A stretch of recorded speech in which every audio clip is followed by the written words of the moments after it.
প্রিয় ভাই বোনেরা, আমি 1 মাস আগে একটা বক্তব্যে বলেছিলাম বাংলাদেশের জাতি, বাঙালি জাতি একটি সুন্দর নির্বাচন চায়, কিন্তু রক্তপাত চায় না।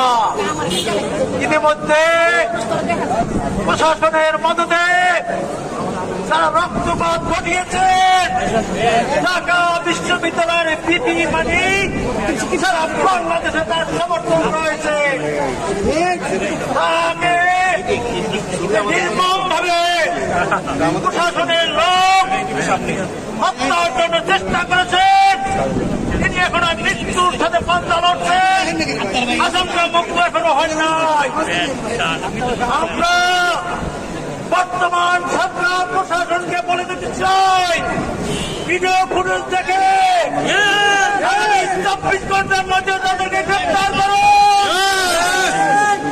আপনারা যে কমিটি করেছেন এই সময় কিন্তু আমাদের নাই। আমরা রক্তপাত, রক্তচক্ষু বাঙালি জাতি ভয় পায় না।